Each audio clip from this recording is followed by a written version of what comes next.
I should look for the herbalist. Might still be Nilo. I could give him the scarlet stems. Hey, Lloyd. I hear you've been making quite the impression on the clan lands. Forcing the Commander Takote out of hiding, defending the Grove from Regala, and ending her rebellion on the wings of the Ten. I didn't do it alone. The humble words of a true warrior. Your sister sent me. Her squad's been assigned further west, so she won't be able to come see you, Corey.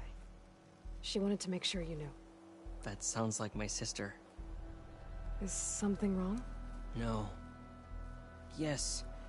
There's this song I want to play, one of my own making, but it's hopeless. I'm just never going to get the sound right.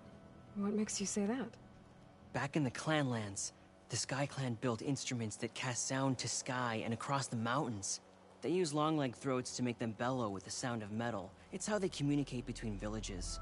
Combining that sound with the Utarus would create a melody unlike anyone's ever heard before. But I won't be hunting for any long legs anytime soon. For now, you should try the Metal Weaver again. They might have some new piece you can use. Right.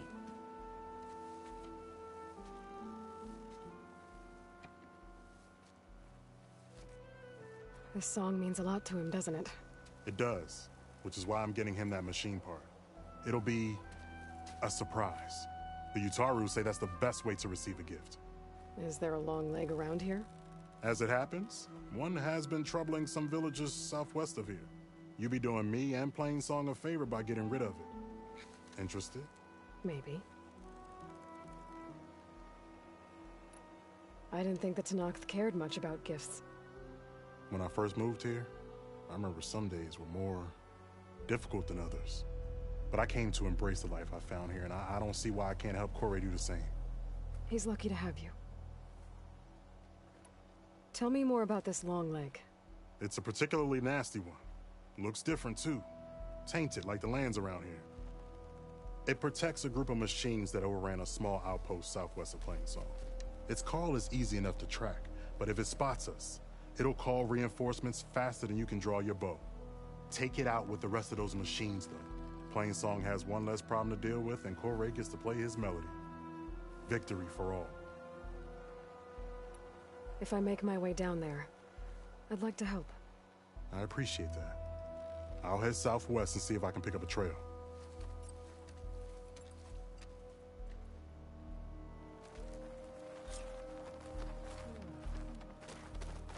Look around Outlander, the red rocks.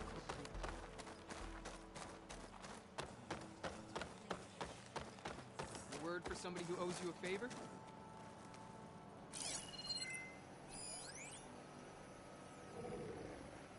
If this really is the end of us, we should take solace in the song.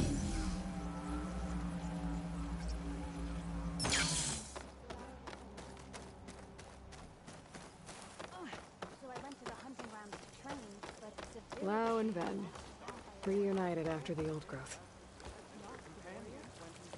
There she is, the hunter that saved my sorry rump. I'm glad she did. I shouldn't have left you out there. Enough of that. If you hadn't run, you'd be dead, and no use to anyone. He's right. That Claw Strider was a killer. Thank you, Outlander. You saved us both. I wouldn't have been able to live with the guilt. What's next, then? A Thunderjaw? A Stormbird? More like a nap. Sleep well, then. You deserve it. Outlander, may you walk in I fields hit of the plenty. target. So did you. Yes.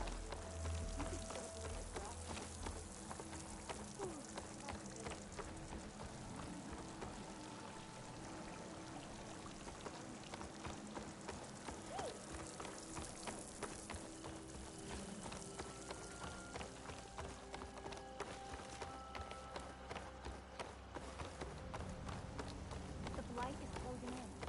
All we can do is accept it. I will do whatever it takes.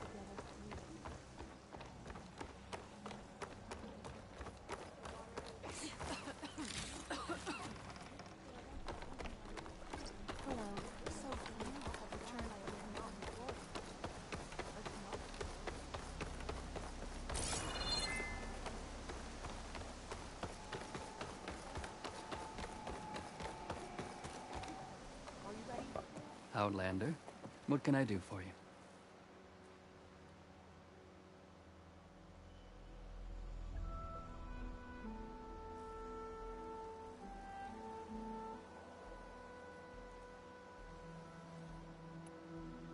You're the herbalist here, right? Are you Nilo? No, Nilo was before my time. I think he went up north a while back to Riverhim. Why? Do you need a special solve? No, but someone else does, in a way. Thanks. I'll try Riverhim. There's a grove there, a memorial, a beautiful greenery. If he's there, I bet he'll be tending it. Thanks again. Glad I could help. I hope you find what you're looking for in Riverhim.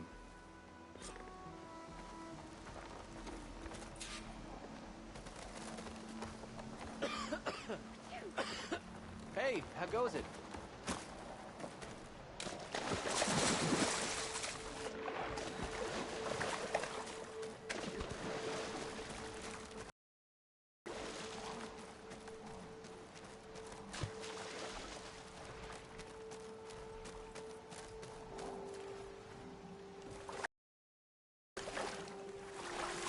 Looking for something, Outlander? How many people can you send? So I went to the hunting grounds to train, but Severa was being bossed around by a Tanakh warrior. Are you ready? How many people can you send to complete that work? You can't send people. Not today. I was supposed to wait in the house. People are tired.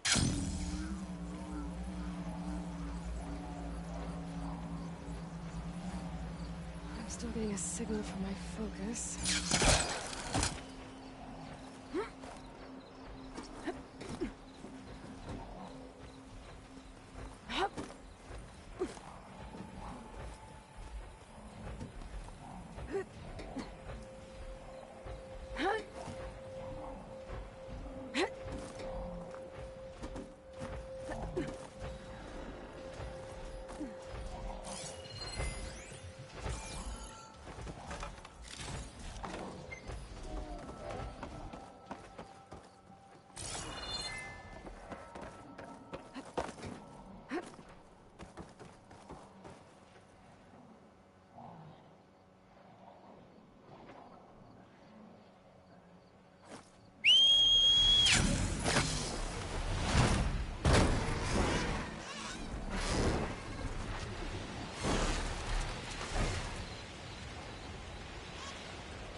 Okay, Riverhim.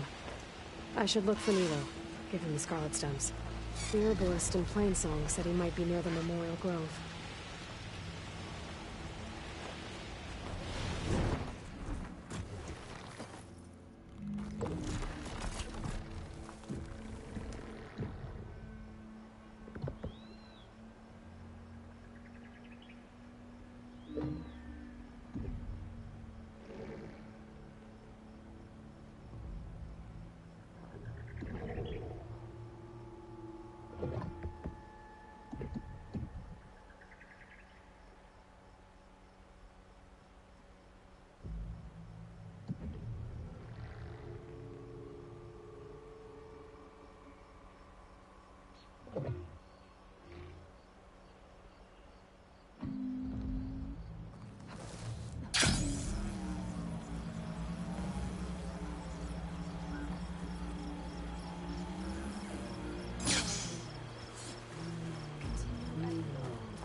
did she say Nilo? Hi there. Nora, here. You're a long way from home. I suppose I am. I'm looking for an herbalist named Nilo. I think I heard you say his name. You've come to the right place. His seeds were buried here, where he tended the blooms of others. Including my mother's. I'm his daughter, Gia. How long has he been gone? Some 5 years now. He put a lot of love into this grove. Almost as much as he gave me. That's why I could never abandon Riverhim. I'd like to leave some flowers, if I may. From an old friend of his.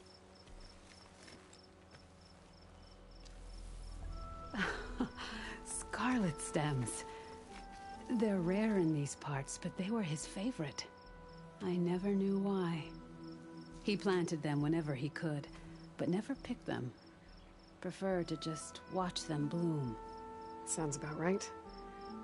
So he was a good man, who led a full life? He was. And he did. I don't know who this old friend is, but if my father liked them, they must be a good soul.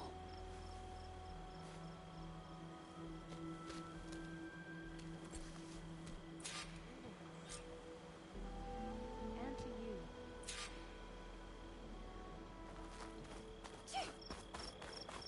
Good luck out there.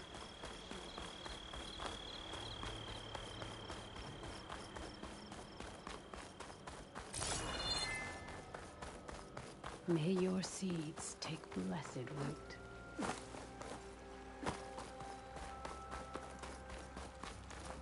If you want to improve your next hunt, let's trade.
Any use for you?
sell all you need to succeed.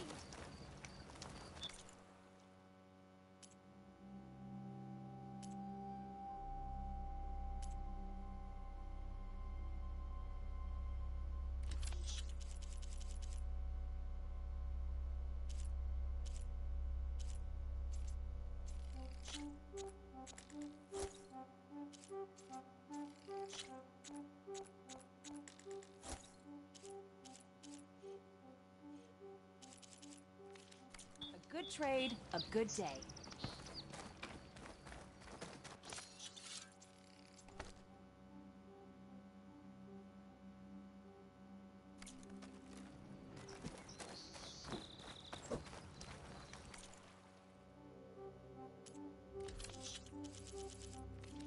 Return and we shall make a trade.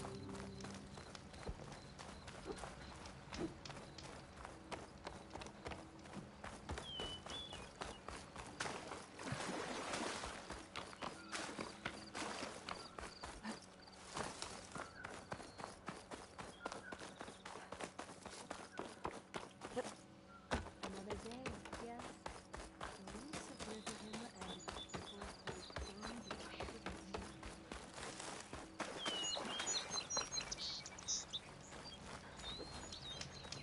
I specialize in your survival.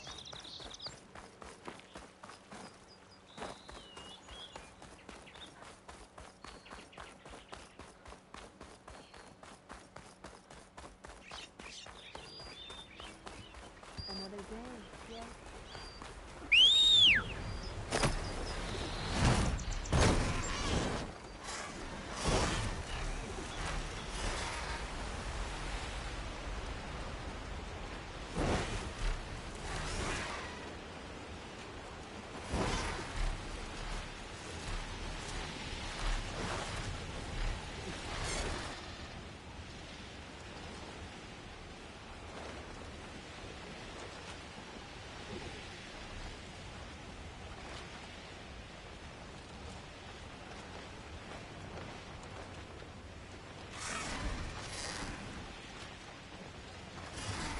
Time to get off.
Slide in.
Strange, I might trade for something good.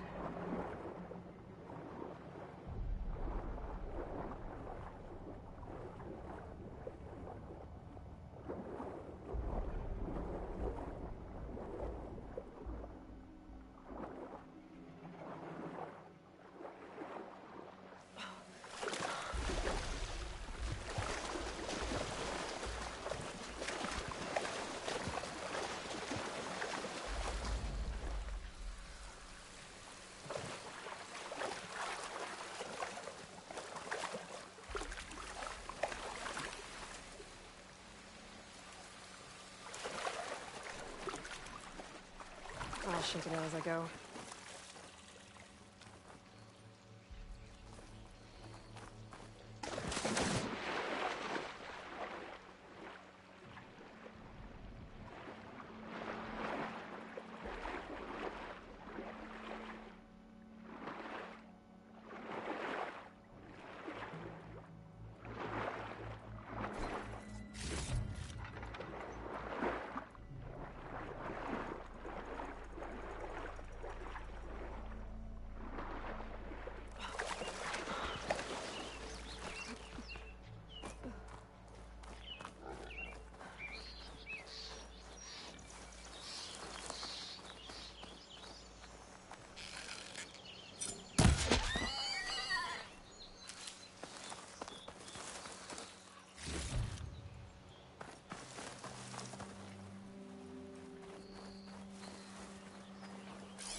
Shock ammo could help.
Should be able to override that canister door now.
Shelter. Should be safe here.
Day's winding down.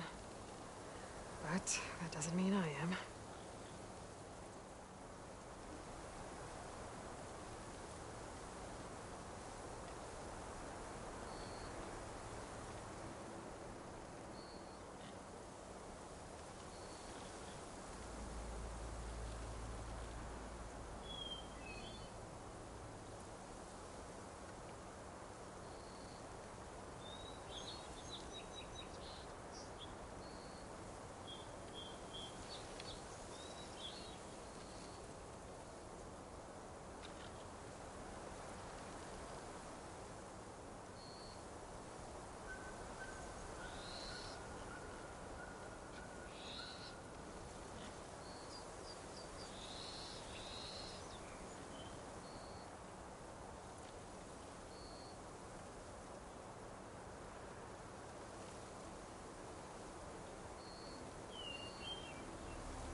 the other side. Now, true, they might have to deal with the fallout of her being shown to be not the most trustworthy person, but that testimony is still on the record.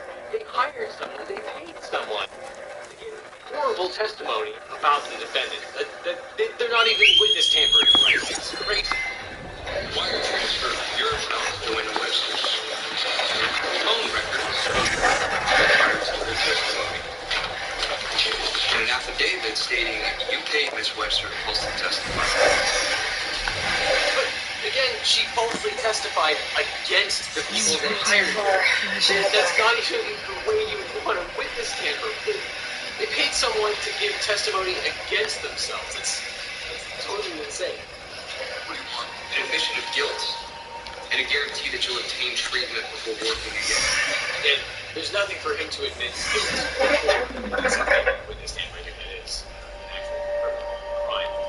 This is a civil case for sexual harassment, quid pro quo sexual harassment, and he needs to pay the plaintiff money. And there might be an admission of liability, but the most important thing is that he's going to compensate her for the wrongful she's done. That's how the civil system works. You put people in jail to punish them for crimes against the state.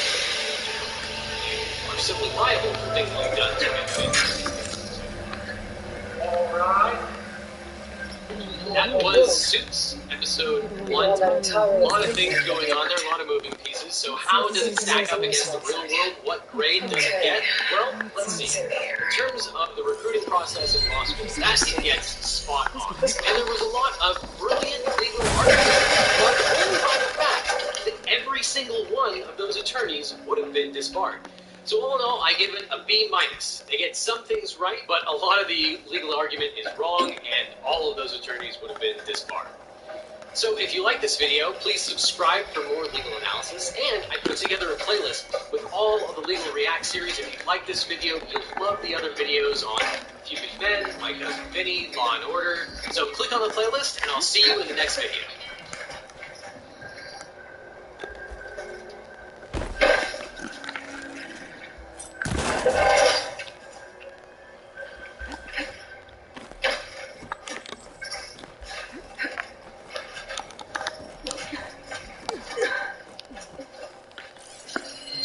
This could be useful. Looks like this door needs some kind of key module to open. Better search the door.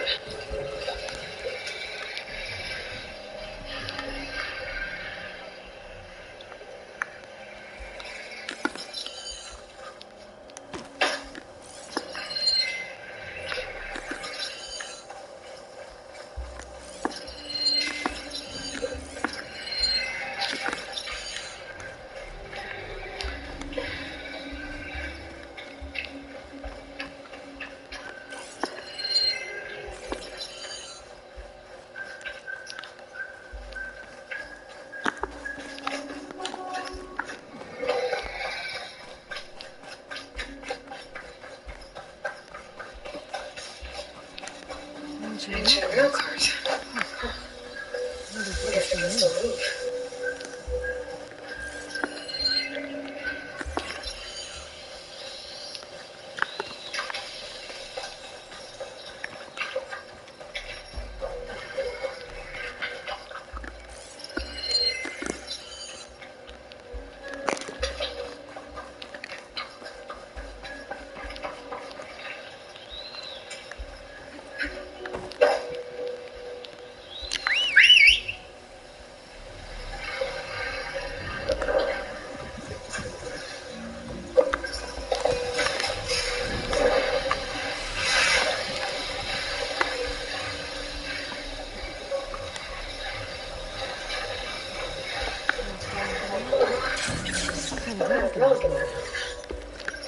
How do I get in there?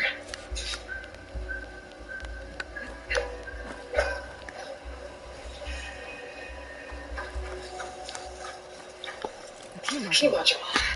Perfect.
Okay.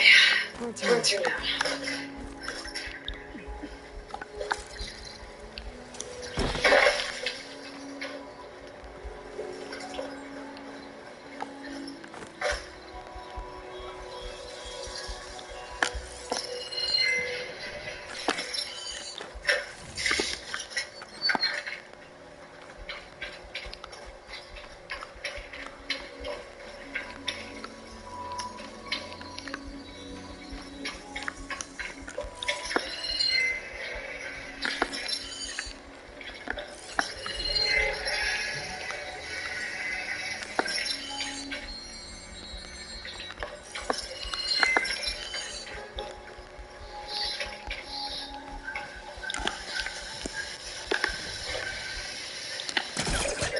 Okay.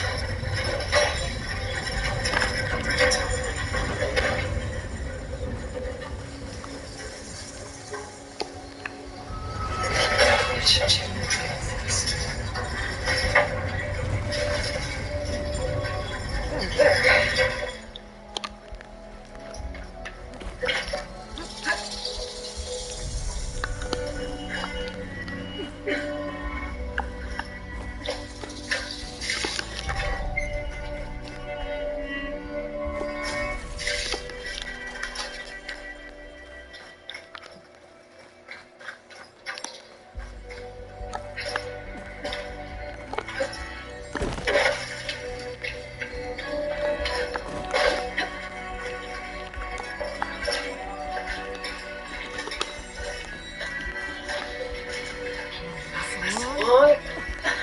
Made it. Made it. One One of his relics. There's data here. I I think think this this thing thing might might be be from from Las Las Vegas. Vegas. I'll I'll be able to figure it out if if I I head head back back there. there.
According to the data I found earlier, here this place was built should be on one of these walls.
There we go.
This This needs needs a a code. code. Maybe Maybe something something around here can help. I'm in.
Hold on, this is still looking perfect. Let's Let's see see if if I I can can get get to to their their river river and and the fast fast run. run.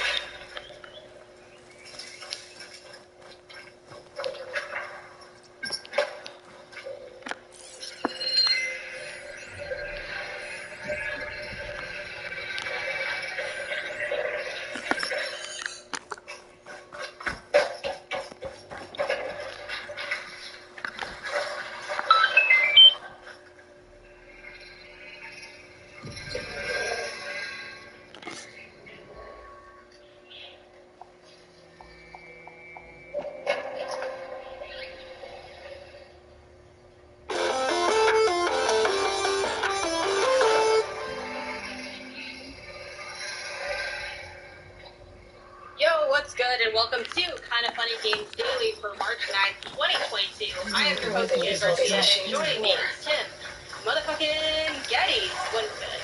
Hello there. It's Obi-Wan Kenobi Day. We're hoping for the trailer. I'm feeling good about it, so I'm very psyched on that. But I'm also psyched to be doing the show with you, Janet, because it's been a while. You and I aren't scheduled to be on shows together ever, whether it's Gamescast or PSL Games Daily, any of that stuff. So it's always a pleasure to do a show with you. But this week was unique. Andy bless on Wednesday, right? But things were happening, so both of them had to go to this. But then, yesterday, Andy's like, you know what? I can actually do the show if you want me to hop on in your place. And I was like, I'm doing a show with Janet. I'm doing this, Andy. You're going to have to wait your turn to do a show with Janet. So I'm very happy to be here with you. Oh, thanks. Yeah, I'm excited for you to be here. I think when I first signed up for this, it was like me and Greg. I was like, I don't know what's going on, but then I saw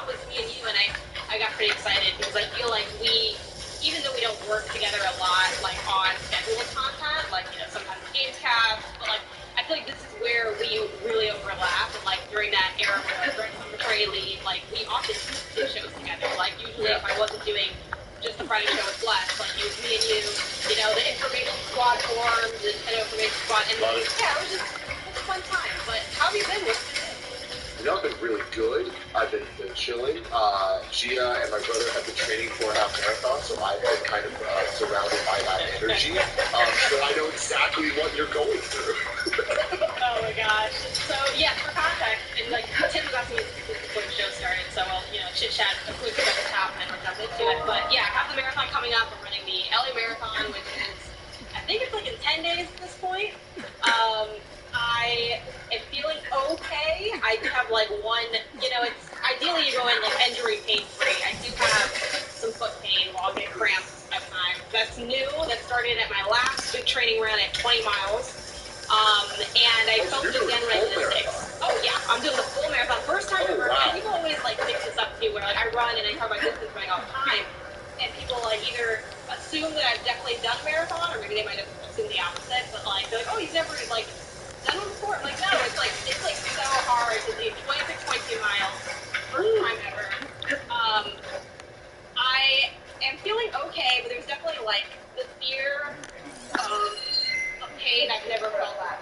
And I don't understand. I feel like I'm looking just pain and horror in the eyes, and it's so the elevation changes so much. I don't know why the last mile is uphill.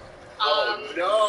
So like, It's just like one more phase of the final boss you just don't want. You also see, and this is like a, you know, if you're listening and you're like a runner in LA, you might have known that they changed the course. I think last year was the first time they rolled out this new course that they have.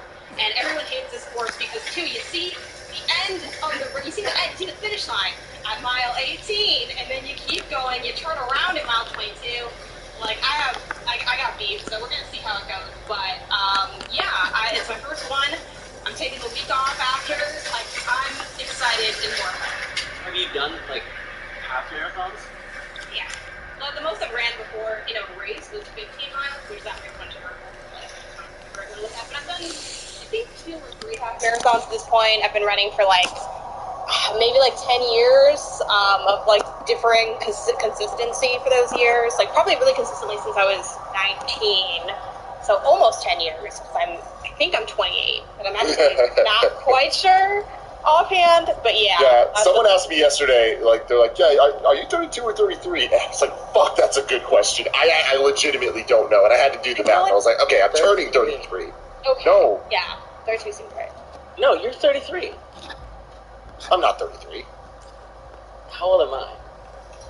God damn it, let's talk about some video games. Because I actually don't know how everyone's perpetually either 22 or 42 Yeah, you're right. in games media. So, Yep.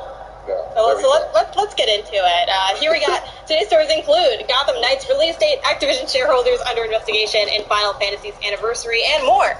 Because this is Kind of Funny Games Daily, where each and every weekday at 10 a.m. live right here on twitch.tv/kindoffunnygames, we try to figure out how old we are, and if you're watching live, you can correct us when we get stuff wrong by going to kindoffunny.com/wrong. So if anyone knows how old me or Tim is, let us know, because we probably both messed that up.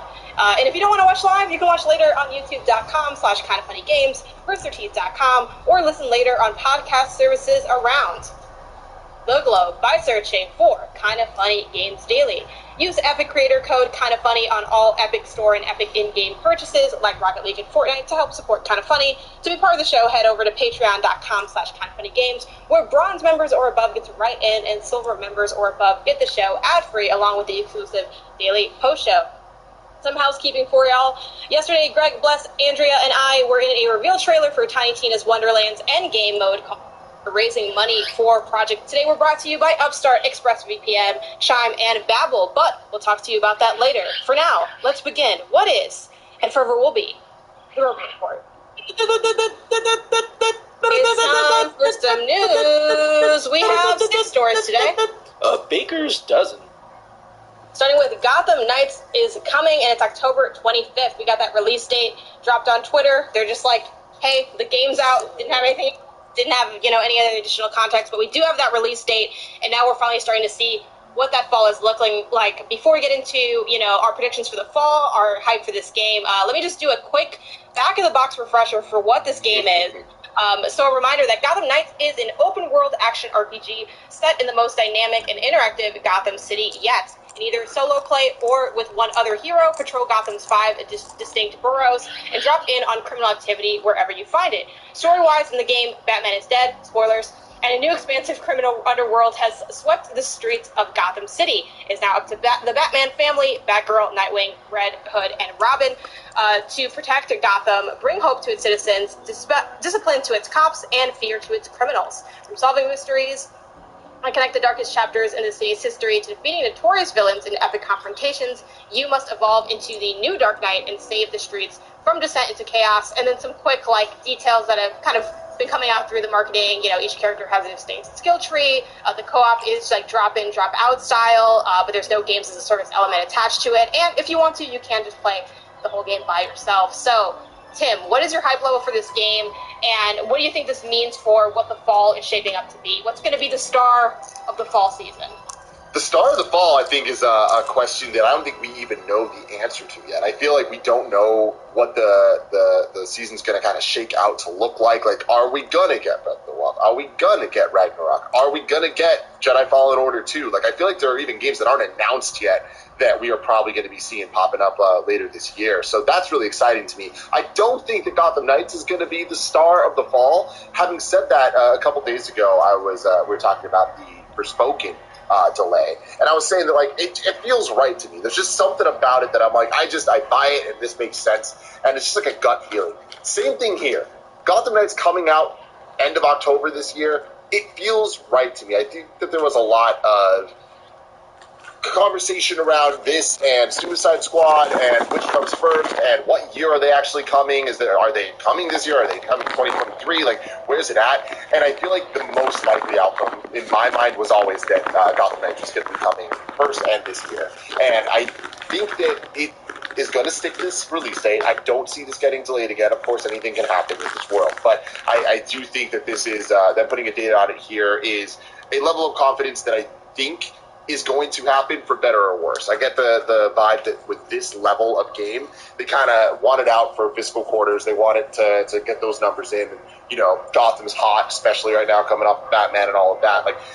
So I'm also not surprised that they dropped this unceremoniously just on Twitter, because I feel like they've already kind of put out trailer assets and all that, and I imagine they're busy working on the game and don't want to take time to do more marketing assets this early when the date's so far out, but they did want to get in that zeitgeist of the Gotham fever that's sweeping the streets right now.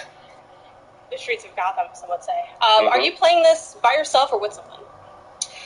If I play this, on who has access and stuff, but Yeah, if I play this, it would be by myself. Probably, I definitely enjoy games solo when they're this type of thing for sure. So. Yeah, I am interested that it's 4 players, 4 playable characters, but it's only 2-player co-op. That seems like a missed opportunity, but it's probably just baked into the type of game that it is, being more RPG focused than I would have expected a Batman Arkham type game to be before we really saw the first trailer for it. Yeah, I think I also find that to be interesting where they have that cut between how many characters you have and how many you play at once. I do think having it more parsed down makes me feel a little bit better in terms of it being both a fun co-op and solo experience. I feel like if it needed more people or had the option to be more people, it'd kind of be more of a party scenario. And here it's okay, I don't think I'm really going to feel as much of the difference playing alone versus with someone. I'd also probably play this alone. Maybe, since it's drop in, drop out, depending on what the benefits are, or lack thereof. Maybe I could see me squatting up with any of y'all if we're trying to just test stuff out or see how it works, or Isaiah jumping into the game or something like that. But yeah, I'm excited for this one. I think here's a question I want to ask. Right now, what the current calendar looks like, and you mentioned there's a lot of unknown things right now. We're still really early in the year. We have no idea what's going on with so many of these releasing window games. Right now, the calendar is looking like Forspoken. I believe it's October 11th now. Starfield November 11th, and then this October 25th. Of those 3 games, what do you think is going to have the most excitement about it? Of that chunk in that window, what would be the most?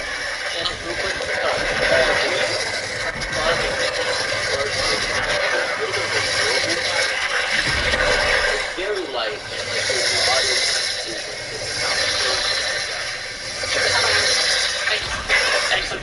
fucked up name. Yeah, that's pretty funny.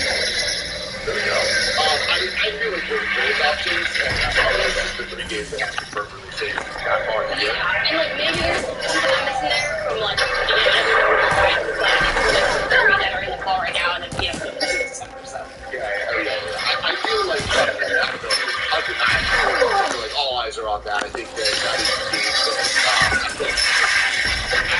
that expectations are that it's going to be great.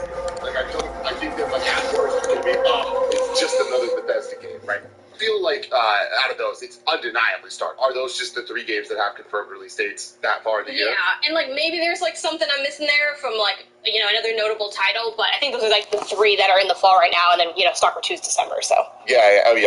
I feel like out of those, it's undeniably Starfield. I feel like all eyes are on that. I think that is the game that at worst expectations are that it's going to be.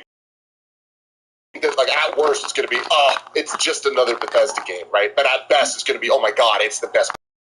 It's like I think that's the type of hype levels for Starfield. I think that we're spoken, not so much. Like I feel like that has the chance of being like, hey, it's way better than we expected. And I think when it comes to Gotham Knights, it's a little bit more similar. I don't think it's quite exactly the same, but it's more similar to what we had last year with Guardians of the Galaxy, where the marketing kind of left people a little bit either confused or like, this isn't what I thought it was going to be, but we'll see. And then personally, I ended up absolutely loving Guardians last year. So I think that this game does have the chance to kind of take people by surprise. But I don't know. But we did just have the boss baby himself join us, and hey, he heard the bat signal, because that's how it works here. Kind of funny. I mainly just came in to tell Janet that her fan is probably on, and that's what's causing the microphone warble that Kevin is here.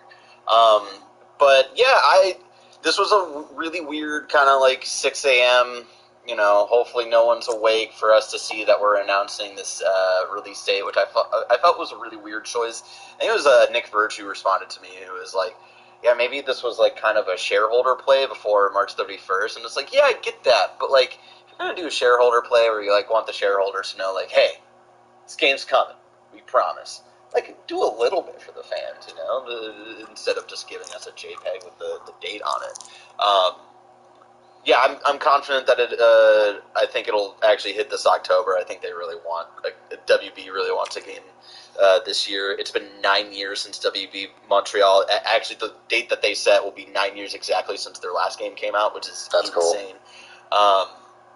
And so I'm excited for it. I think October is the perfect kind of time for that, especially with like the Court of Owls aspect of Gotham Knights and stuff like that. Like, Barrett, it is the perfect time, so much so that we thought it was the perfect time last year when we did the Arkham Files leading into October, hoping, fingers crossed, this game was going to come out in October. And then, hey, it is just a year off. Yeah. You can always just watch it again. Hey, everyone, go check out the Arkham Files, youtube.com/kindoffunnygames. It should be playing in the background at all times. Like, there's no reason for it not to be there. It's just an extra tab. It doesn't cost you nothing. Mm-hmm. Yeah, I'm excited for it. I think we were saying this on a different podcast. Like, I don't think it's going to be this, amazing game. It was because I listened earlier this week where it's like, I don't think it's going to be in a game of the year conversation, but like, if it's good, it's all I'm hoping for. Yeah, real talk. I think that's a very good goal for this game for me, to make Barrett's top 10. That'll make me happy. So go get them. Those 3 games. Also, I just want to bring attention to that. I love for at _cricket. Just like loving to see that little dude just pop up with his You're gonna get everything sticking. Damn this heat. He posted up what do you mean I'm killing? Post. Oh yeah, so yeah, and then 10 minutes later, Metacricket posted up a new review. Weirdly enough, randomly, I don't know why they would do this, but Donkey Kong 64, and they said Donkey Kong 64 is not good. And I just want to say, Metacricket, you've made an enemy today. Oh shit, the fire rises. I mean, he said what we were all thinking, I feel like, Metacricket is the ticket. You gotta go with what you feel in your heart and your spirit. Man, Donkey Kong 64. I mean, I felt that. And I probably will keep it that way. Moving on to our next story. Let's talk about a trio of Activision Blizzard shareholders reportedly under investigation. This comes from Marie over at GameIndustry.biz, who writes, American businessman Barry Diller, David Geffen, and Alexander von Furstenberg are reportedly under investigation for insider trading, having allegedly bought a large quantity of Activision Blizzard shares just ahead of the company being acquired by Microsoft. According to a report from the Wall Street Journal, the three men bought options to purchase 4.12 million Activision shares on January 14th for around $108 million, 4 days before the Microsoft acquisition was announced. Diller, Geffen, and von Furstenberg have links to Activision Blizzard CEO Bobby Kotick. Barry Diller, who is Fox's founder, served on Coca-Cola's board of directors alongside Kotick, a role the latter recently stepped down from. Music industry mogul David Geffen is one of Diller's close friends, as they previously worked together at a talent agency, William Morris. And finally, Diller is married to fashion designer Diane von Furstenberg, who is the mother of socialite Alexander von Furstenberg. The situation is being investigated by the U.S. Justice Department, who is looking into, quote, whether any of the options trades violated insider trading laws, the Wall Street Journal reported. The Securities and Exchange Commission is also conducting a separate investigation based on the same suspicions. Diller told the Wall Street Journal that it was simply a lucky bet, adding that the three businessmen acted on no information of any kind from anyone, and that this is one of those coincidences. He highlighted that von Furstenberg had already previously acquired Activision stock, and that their thought was that Activision would go private or would be acquired at some point. Tim, react. Jesus, it's like, y'all, don't be doing this I haven't ever. seen you spiral like this since, God, what was that game that we kept covering every, 10 seconds? Abandoned, right? Was it called Abandoned? Oh, you're right. Yeah, it was. Yeah.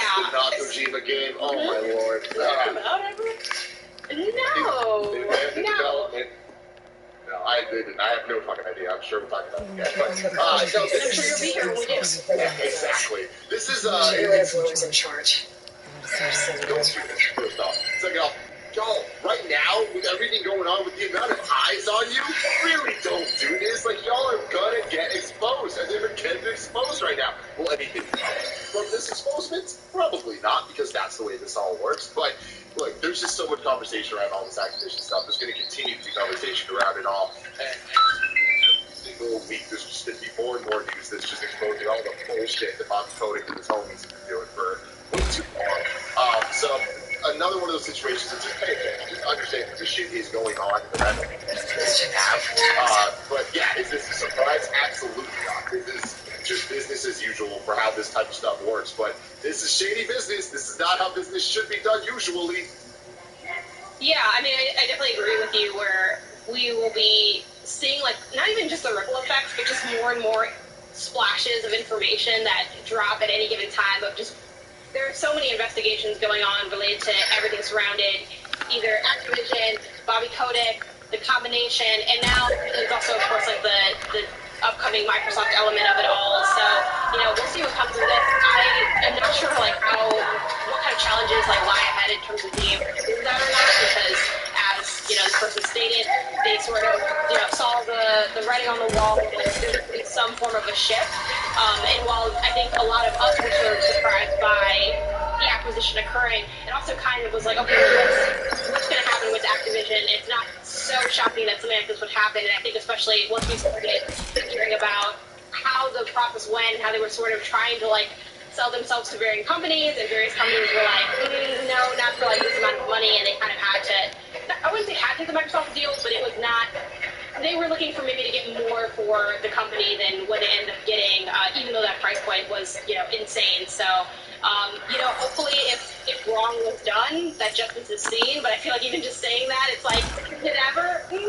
The odds aren't great, but I did find this to be an interesting one in terms of everything looking at that acquisition and the feelings surrounding that acquisition and the, how just it was or how it wasn't or things going on behind the scenes. And this, I guess, is sort of a little bit of a window into how there may be some things behind the scenes that, weren't supposed to be going down the way they were. Again, this is all just kind of stuff being investigated, nothing's been concluded yet, so we'll see what ends up coming of this. But definitely a very serious accusation is being made here, alongside many serious accusations that will continue to be coming up, I think, as we continue to see more and more behind the story, the company, and the people involved in it.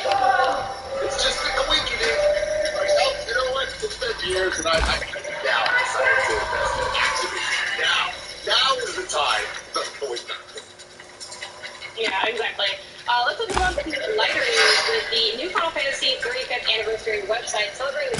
anniversary, teasing info on upcoming titles. This comes from Wrestling Blog over at Game Informer, just to kind of add that additional background and context to that website dropping.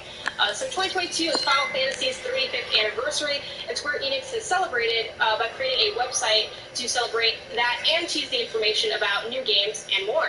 The website is a bit light on content right now, featuring just a handful of messages, a live feed of the Final Fantasy Twitter accounts, a pour up to news, but it could be the host of new information about upcoming Final Fantasy games soon. We will continue to work hard making each Final Fantasy game one that you will remember for a long time. Final Fantasy VII Remake producer Yoshinori Katase writes in a message on the site. The Final Fantasy 35th site will support new releases, sharing info on upcoming titles and merchandise. I hope you're excited for what's on the way for Final Fantasy. Elsewhere on the site, Square Enix writes that in this 35th anniversary, we will be bringing you many exciting new...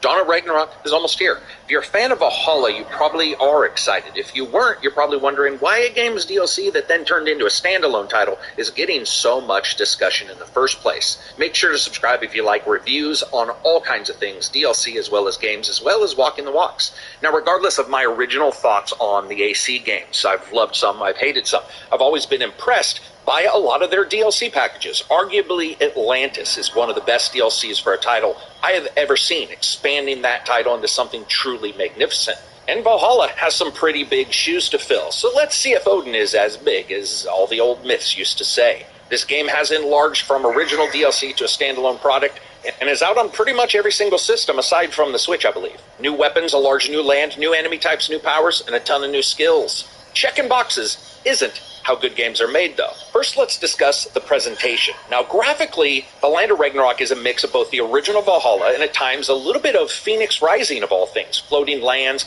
rocks dotting the sky, and the world itself is filled with ice and fire, causing you to sometimes have to activate new powers you've got to traverse them without dying. And I truly enjoyed exploring here, and while I won't spoil it, there's a tremendous amount to see in the expansion.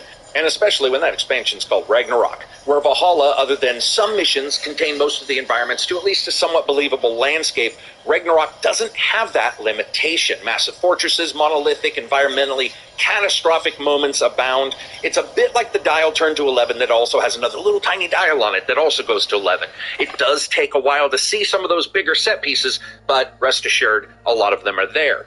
It's some of the new enemies, though, that I enjoyed. Bosses and NPCs that you battle across the entire lands. And facing off against mythological one second and man the next was a switch-up I actually really enjoyed.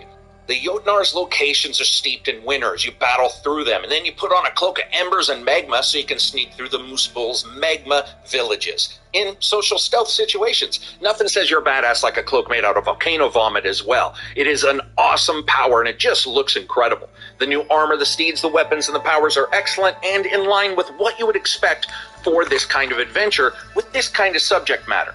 What weaves it all together is that feeling of these factions fighting across the land as well as the dwarves beneath it, and a little bit more of a living, breathing world than the spiritual fantasy land a lot of people may expect when they originally jump into the game. This is something that actually feels lived in, which was not something that I personally expected.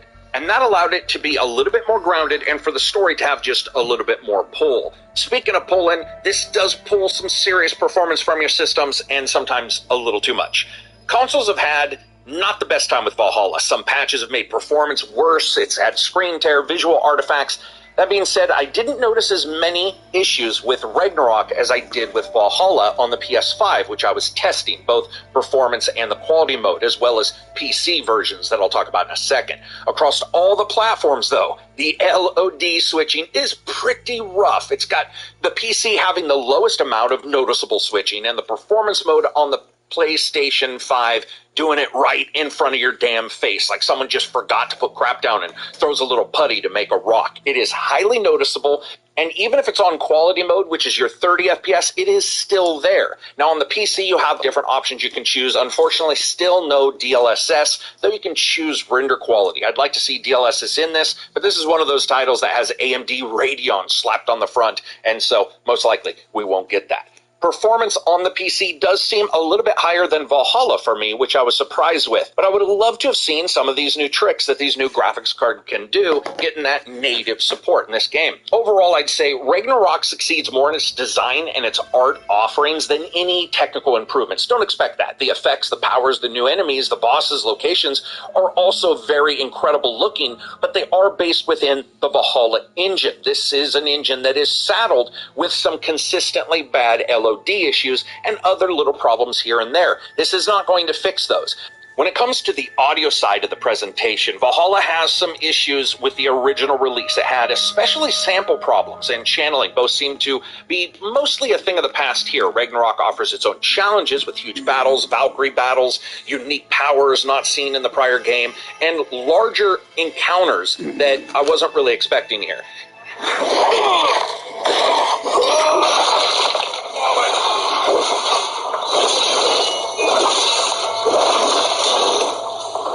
No, just a normal, fish. But huge, at least, yes? No, not especially. And it does pretty well with them. I didn't get a lot of that nasty-ass clash that we got with some of the samples in the original game. And speaking of the original game, you guys know me, I was a big fan of the original voice actors. The work in Last Kingdom for Knut was excellent, and it really seemed to set him up to nail it as Eivor in Valhalla. The female lead also does a spectacular job here. There's a little bit of switching here and there that occurs with all of the different characters that you meet. But again, because I was more invested in the story, something I'll talk about in the gameplay section without spoilers, I feel like they did a very good job. It'll be up to you, though. When it comes to music, I think everybody's going to probably agree this is really good. There's a number of new pieces, there's deeper, foreboding tracks that resonate with stringed instruments, and there's one in particular that is really my favorite. While all the words still sometimes sound a little bit like they're inside of an old beat-up barn, and that sound processing that's added on top of it gives it a whole new feel. That's what they were aiming for. It reverberates over those original tracks and in the new ones. Gives everything that sort of Viking kind of a feel, and I like that. There's more epic set pieces that mirror the larger confluence of forces and powers that this story ends up being the focus of. I like the soundtrack, and it is something I would listen to not only within the game, but probably just sitting around.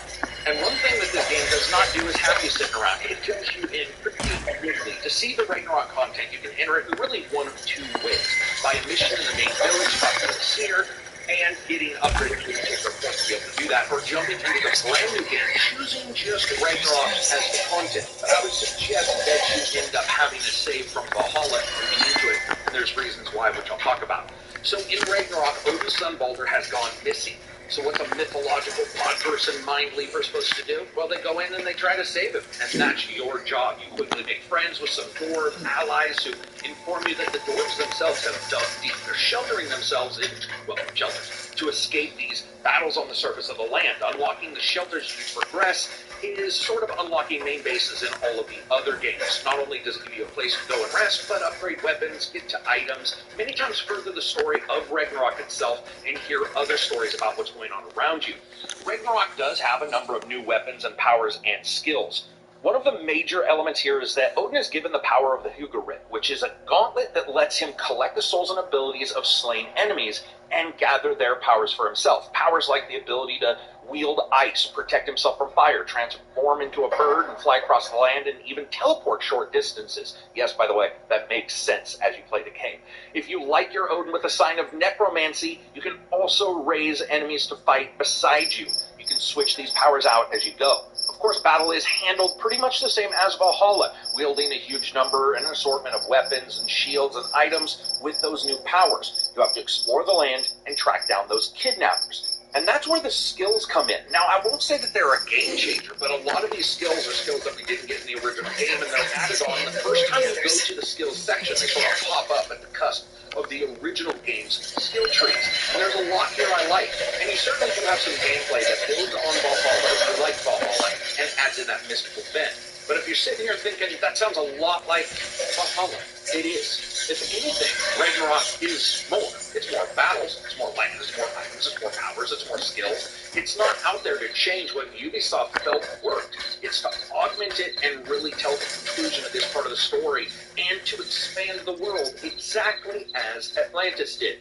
And I think it actually does it very well. There's a couple reasons. I like the story in the original game.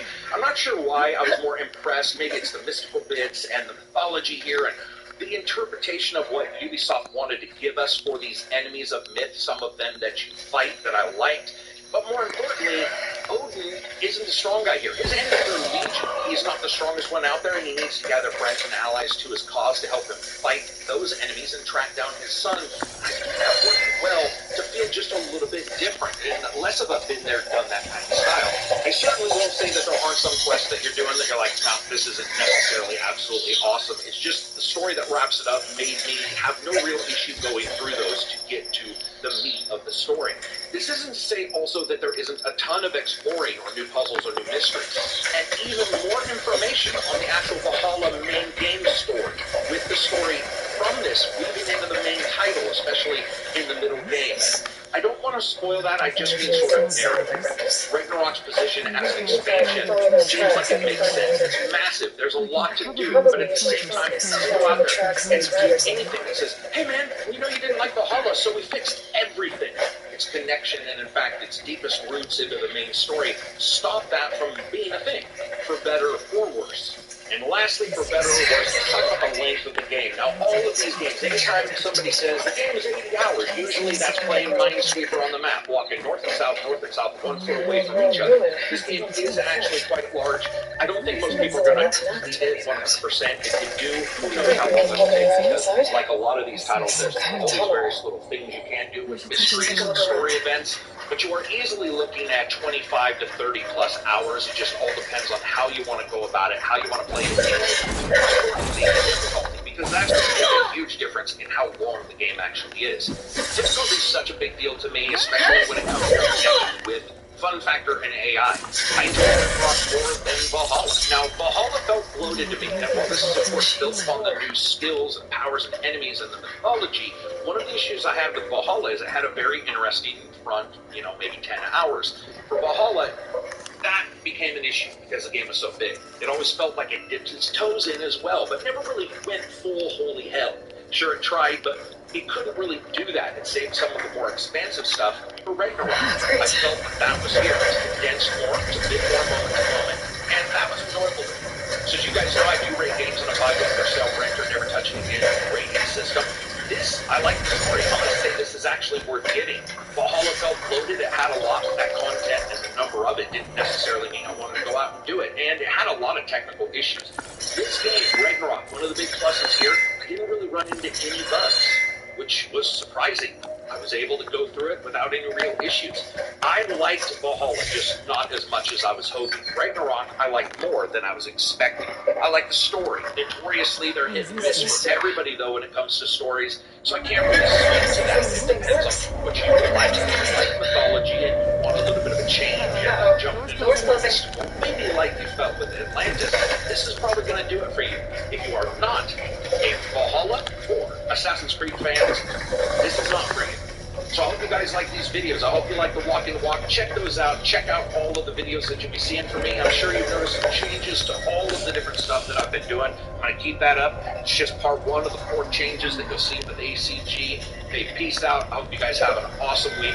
Regardless if you're playing this, you're playing Elden Ring, which you should be watching the walk, or you're playing Horizon Zero Dawn, you're playing stuff like the game, coming in GTA 7, maybe with its thousands of dollars microtransactions. I just hope you're having an awesome time. Door's locked. Looks like it needs a key ritual.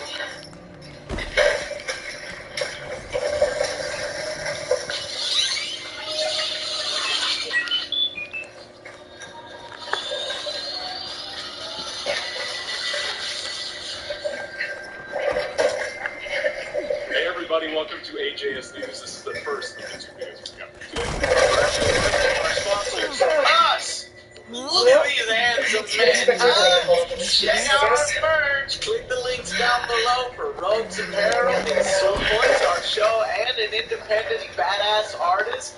Go check them out. Support shirt. They feel so good. They're not like the cheap kind of shirts that you get at heavy metal concerts, which are rough on your body. But you know what? I support my heavy metal bands anyway. These are nice and soft. Yeah, I know. It's metal. It's metal. Anyways, guys, if you would be so kind, support our show directly, grab some merch, or hit the Patreon to support our stuff. Yeah, and also support the show. That was a little promo for us. Let's figure out what has been happening. Oh, HAS update. So I finally got the Total War Warhammer review out. Man, that's a long game. Did many single-player campaigns on my own, did multiplayer campaigns. I'm dying to play more of it, actually, but it sucks because I have to move on. So right now, I am almost finished with Horizon Zero Dawn. I've been playing it offline as well, so that will be the next review. And I'm simultaneously playing Elden Ring. Alex is also playing Elden Ring. Finished it yesterday. You did? I mean, every boss. Hell yes. Every single, even that boss, the one like, what about this one? Yes, right. that one. I don't know if I'm going to be able to do that. I'm going to give it a good try. So we are working on those two simultaneously. Those are definitely going to come out in March. And yeah, so stay tuned for those reviews, and then of course all the goddamn games. Okay.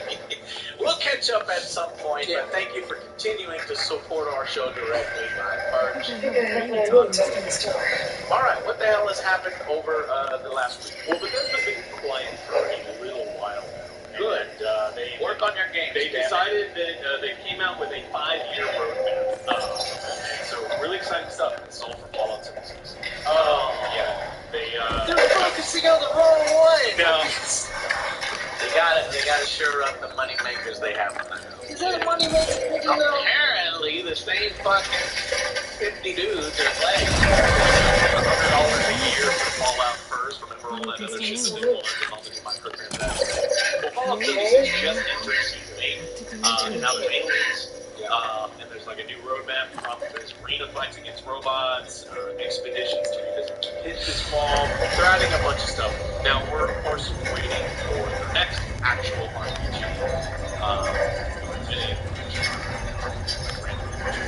Fallout 76. Yay! Still 5 years.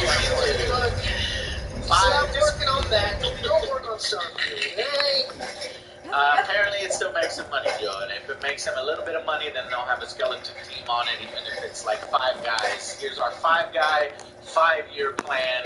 1 guy will work on the game 1 year each. They must be very passionate about that, or they're just like, oh, fuck. No, we're stuck on 76. I don't want to work on this shit. Look, I don't know if it's B team, but I mean, from what you said, it sounds like substantial content. Yeah, it should have released that way. But now, yes, they're trying to fix some of the errors that they made. They're trying to beef up the game, and of course, they're filling the story with an insane amount of things. Real world money, because that's what they're ultimately after with their 5-year plan. In much better news, a God of War TV series may be coming to Prime Video. God of War would be, they're going through all of the major video game franchises right now, and like Sony's very happy with Uncharted, and they're probably shopping it around. Yeah, so the series could be coming to Amazon, so Amazon's got big money to throw around. Yeah, I'm down for that, but you have to really, there's only 2 important roles you have to get right. Yes, and boy. So if you can get those 2 right, then I think the rest will fall into place. I want to see some, Viking-looking motherfuckers up in here, so you gotta get some Scandinavians, legit looking. Oh yeah. Amazon's got that logo. Yeah, don't cheap out, man. It's gonna who the fuck is this? So how far do you need to Metal Gear? No, that's fine. But there's actually another. Voice of Metal is a series starring Anthony Mackie. Yeah, don't forget about that. Sony's really trying. They're really So that one's going to be made for Peacock, so there's going to be a thing for Peacock. Last of Us is going to be on HBO. Sony is just going out everywhere. Like, we have all of these amazing original stories. Let's get them made into things. How long before we get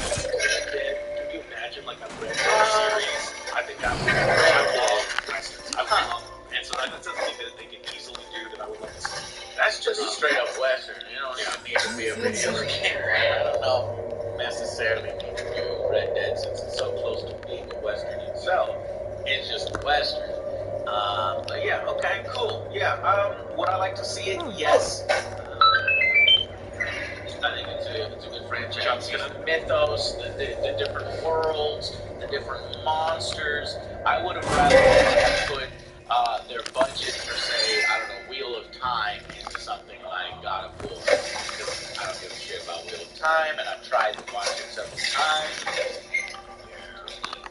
Yeah, it's hard. You wait, John Cena, man,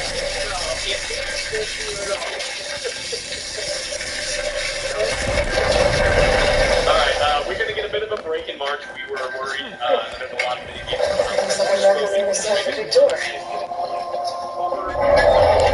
the next action RPG months. It's supposed to come out at the end of this month.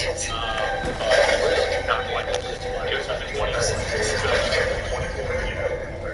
And so they really need to polish the game. I need more days in a month, man. I'm fucking overworked right now. Okay, well, you know what? I keep thinking pandemic stuff, and it may be, but honestly, don't constantly think, oh, pandemic. These games get delayed all the time, and this is just a regular reporting some games need more time. We're trying development issues. We're trying to do it. Yeah. I mean, all games are good. Well, the rumors for this game is the people who had a little bit of early access were really disappointed at the lack of polish for the game. And so, based on the early feedback, so we made the decision to This is a good thing then, because they actually listen. Like, a lot of times, you don't realize that when a game is delayed, it's because it's a need polish. So, good on you, Forsaken. Get them out of there. How long have they delayed? 5 months. Okay. Yeah, that should be plenty of time. But what it does is it alerts us, Brooktober, but it alerts us that that game better be polished. Because making people wait another half a year, get it done. Get it right. See,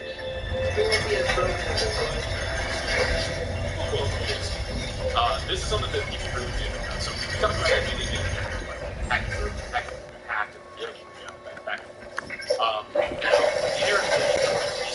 It is still in data.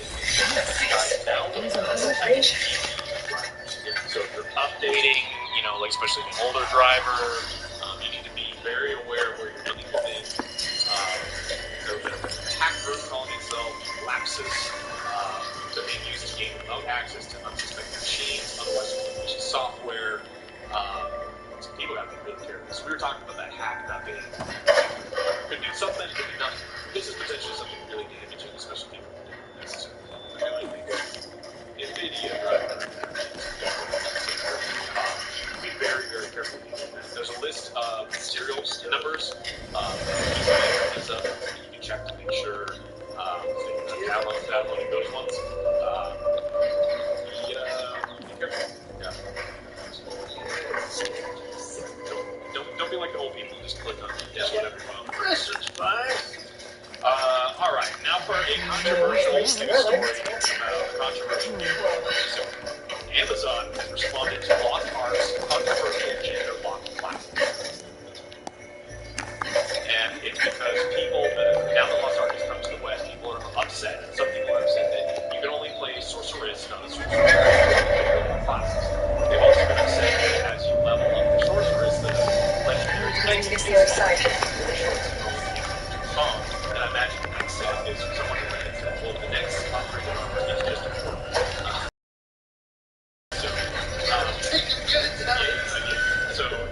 they are. This is just the art style. A lot of people really like it. So I don't like it. I give a fuck. Yeah, I don't like it at all. I fucking hate it. So you like it? I don't like it. I think games like this have a right to exist. I like a fucking sexy ass game every once in a while.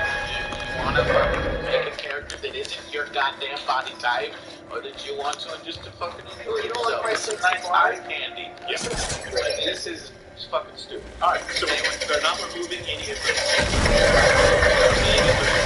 options, right? So when you get to a high level sorceress, you aren't running around with dental floss and toothpaste. Like you actually have there's more options. They're going to be crazy options. So I think overall this is going to be a good thing. It's going to satisfy the people who don't want that, and the people who do want that are going to get all the rest of it. Well, how am I supposed to know their options are always naked? I'm like, man, this one's good. Yeah. That's the way it works in Dark Souls. You're running around with the boss. Beating the game with a controller made out of I'm bananas. offended. Yeah. I'm offended. How dare they put more clothes on the butt naked class in Dark Souls? All right. Speaking of, there's an Ubisoft dev and Sony devs have been throwing shade at Elden Ring, tweeting out stuff. Now it seems. Are you fucking stupid? So don't do that, man. Them fans are fucking hardcore. And why you even need to do that? You just jealous. Goddamn fucking yellow fucking. Hold on, Joe's gonna go turn that thing. I don't know. Every once in a while, somebody turns on their radio, CB radio, and our lights in the studio turn. There we go. That's much better. Our lights go yellow. Leave this in the video. This is the behind-the-scenes stuff. Yeah. Okay. What were you saying? And so one of the user design director at Ubisoft, Ahmed Salama, said he pointed out that Elden Ring snacking a 97 average on Metacritic is proof that game critics don't give a crap about games user experience. No, it doesn't. You fucking idiots. Come on. He's like, people don't like my games. Like, look, your games are bad. Like, Far Cry. It's proof of nothing other than Elden Ring is a fucking entertaining game. God damn it. What are you disseminating information like you're goddamn sleuth and you know exactly what everybody likes in Elden Ring? Nobody fucking is saying that, god damn it. Because I do like the fact that Horizon Zero Dawn and games that, like Ubisoft, that they're easier to get into than Elden Ring, or they're more directed and more cinematic in their quest lines. But that doesn't mean that, that's what everybody wants. Now, everybody wants, this. I don't even know what to call Elden Ring's quest design, like fucking esoteric or really complex but figured out. Reward yourself. Yeah. Here's a butter knife and a loincloth. Now go kill God. It's pretty much what happens when you start Elden Ring. Or it's like, I lost my necklace. Can you help me find it? And you say yes, and then they say, okay, go find it. It's like, can I have any information?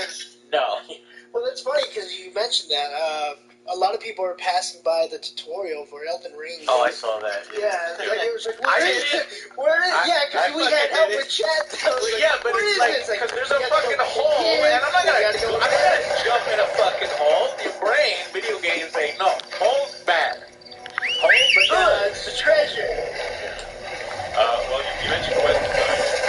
The quest designer also was tweeting, mentioning the multi-scene graphics quest design.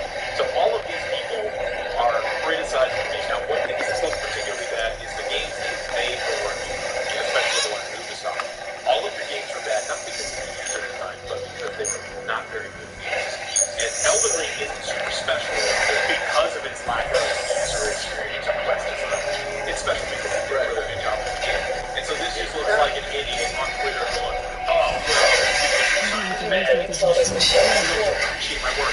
Look at this one. Stop doing my game keeps by experience games and get through the quests. That's why we don't like. Are you an idiot? Yeah, you're a fucking idiot. I am an idiot. So Ahmed Salama had a temporary moment.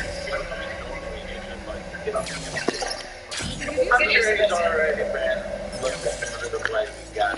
Because it's a public forum, and that's honestly a bad thing. If you want to make the point that I don't understand the deal with Elden Ring because the interface is this and that, then make that point, but don't just jump to those wild. Yeah, this is all that people care about. He also said that Elden Ring user experience is so bad, he can only imagine From Software devs are smoking in their death using CRT. This dude is fucking salty, man. He sounds like a fucking dick. He's fucking salty.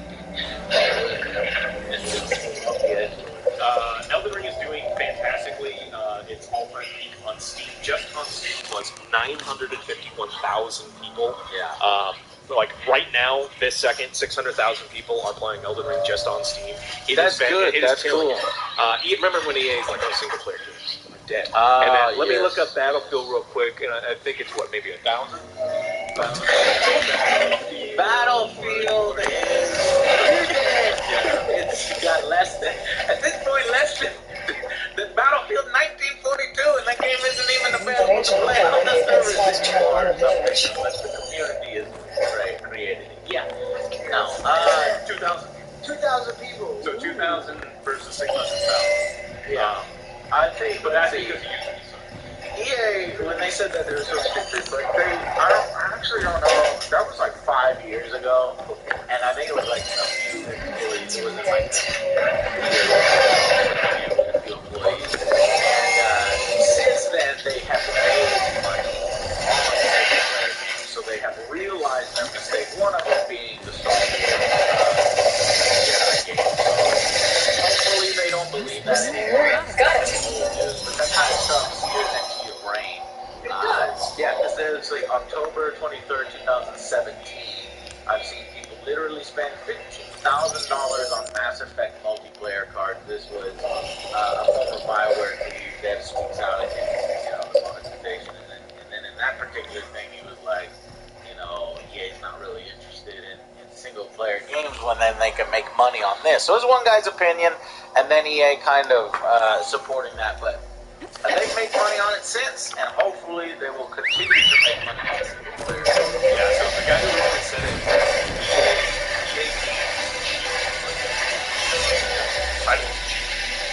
And what will it disclose? Said they're very comfortable. Discussion towards how we make gameplay be cooperative or multiplayer online services as opposed to fire and forget packaged goods only, single player 25 hours and you're out. I think that model is finished. Oh, yeah. All right, well, then somebody because I remember people with the queue when it said, no, that motherfucker said that shit. How long ago was it? That was at least 5 years ago, and they've since made money on it. So hopefully they're not still that stupid. Well, I mean, we talked about Battlefield. They also just put out a new blog post, right? Yeah, so Battlefield 2042, DICE is like, hey, we need your help.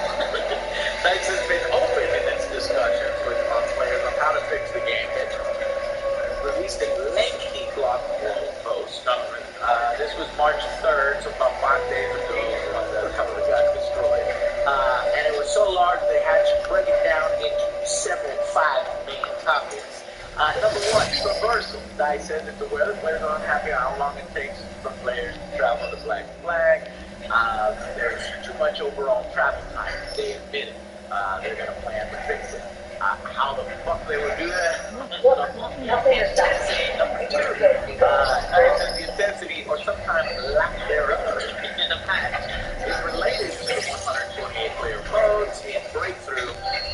It says sometimes Ludo players and Ludo players, in terms of improvements, we are presently reviewing if it makes sense to keep Breakthrough as 128 or go down to 64. I think probably they're going to end up going down to 64. I don't know, it's pretty fucking intense when you turn every corner. It's like hover crash. It's too intense. And then number 3, line of sight. How often you take fires of enemies at distance. There are too many open and flat spaces on the map, and they agree to it, and they have a current plan for improvement. Okay, and then number 4, paths. DICE says one area of feedback is that Battlefield 2042 does not have clear paths towards objectives. We're looking at bringing improvements to the paths we have on our maps to make them clearer and more defined so that idiot players know how to get from one objective to the next. Pathing is less important. It's like figure it out on your own. Cover is the 5th and final topic, and saying, we're looking to address by reviewing the need for additional cover in places where we're feeling needed. So, again, the maps have sucked. We called out the maps. You called out the maps. I think everybody has called out the maps. They really fucked up on that. There may be like one good one. Yeah, there's like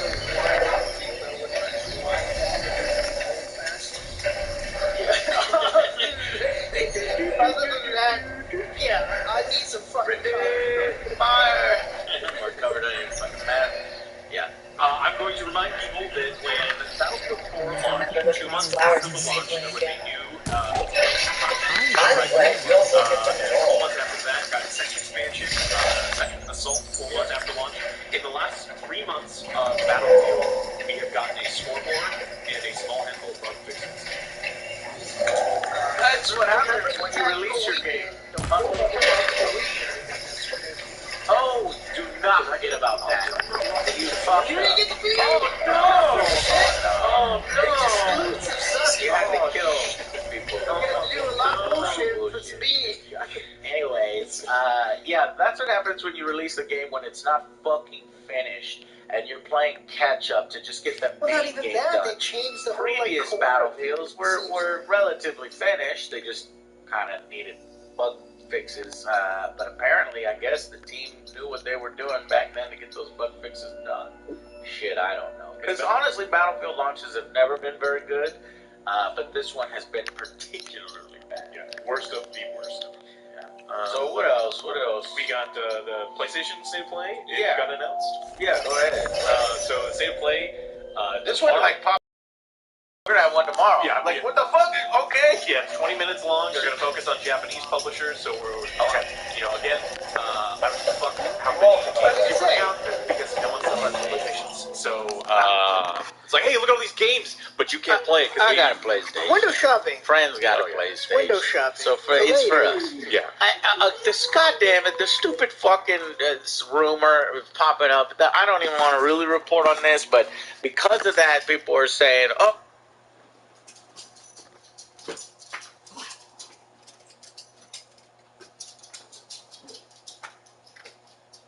He hasn't really been lifting on it all day.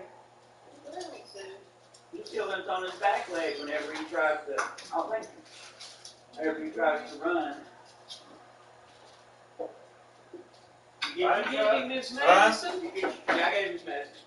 Yeah, I went ahead and bought me a new bar because I was afraid that other one wouldn't be no good. Did you keep the alternator? Yeah, I got it. Well, $50. Damn. That's what I thought. Well, take it out here if you want to take care of her. Okay. I gotta get this old bar out of the mall. I thought that old bar wouldn't make it home. So it go dead. It go dead truck wise. Okay. I just bought a new one, War King.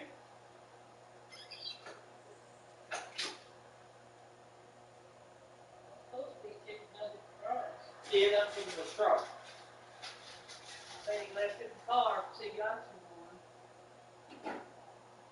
No big deal. Look at here.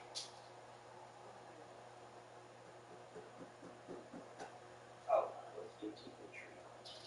Give Cooper one.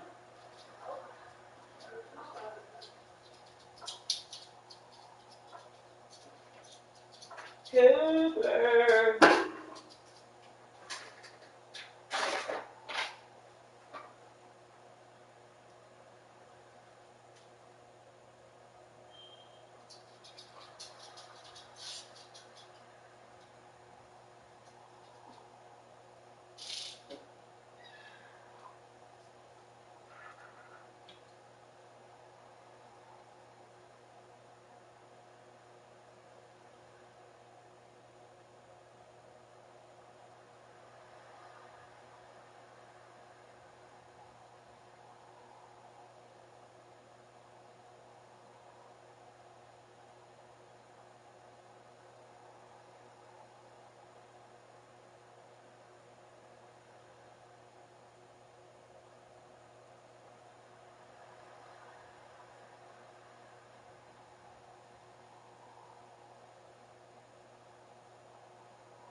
You go outside?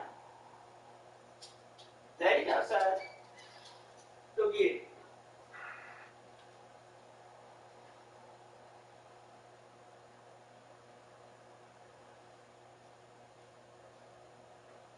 I think his hair's trying to grow back in that spot. Really? Yeah, he had it mentioned all day on that front leg. He spent $300 on that little last haul. You better limp. He's still limping on the back leg. When I had to go pick up Daryl, he came back home.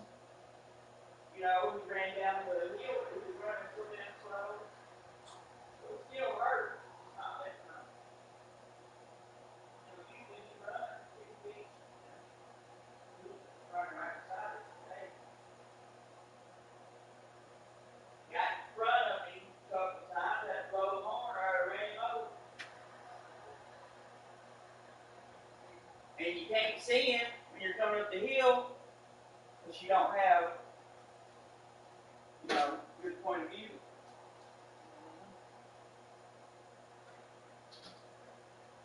You can kind of still see Tika because she's big, but he disappears.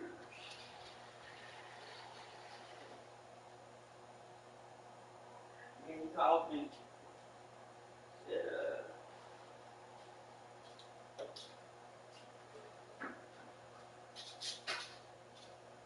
come down there, his truck wouldn't start. And to bring his portable charger, but I was trying to find an extension cord so I could plug it thing up. It had a little plug-in in the back of it. You got to hook the extension cord to it. And you know the Jeep has that regular plug-in in the back seat. So that's where I put my charger up there in the van. Just unplug that, or into the Jeep, or you can plug that, and plug up the extension cord and plug up the charger. Hey.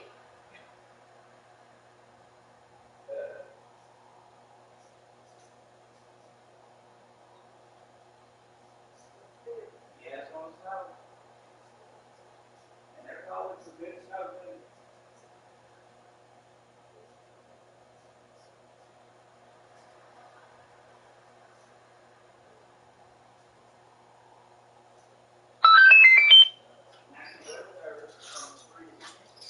Why didn't you give him a drink? Yeah. Okay, I just checking. He's still out there. I don't know.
make sure my numbers stay up.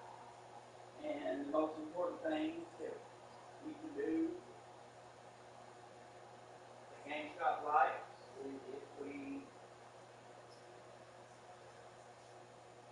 sell warranty for a customer, you know, warranty on games and systems and stuff, which is really easy.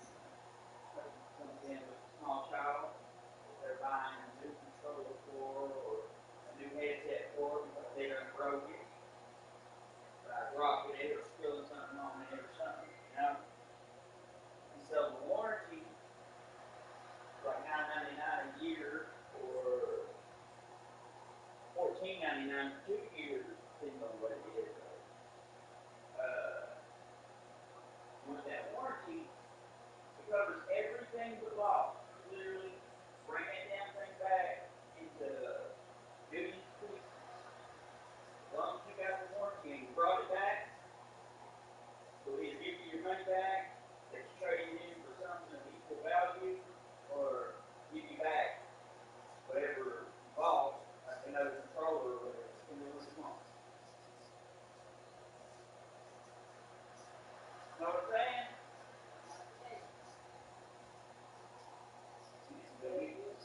We get graded on stuff like that. Supposed to sell warranties to at least 20% of the customers that we bring up. And then pro membership is supposed to get new or renew pro membership 15% of the customers that we bring up. And reservations, you know, like pre-order a game, it's also 15%. We should try to get people to pre-order games. So, I've been doing it.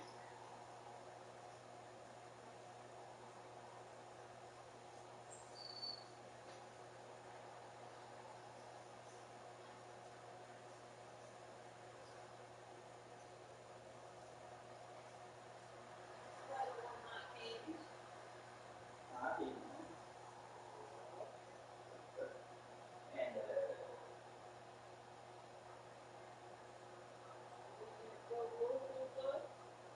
no, talking to Tim again, Brian couldn't do the show today because he was dealing with sick baby. His wife was gone. So they started opening off.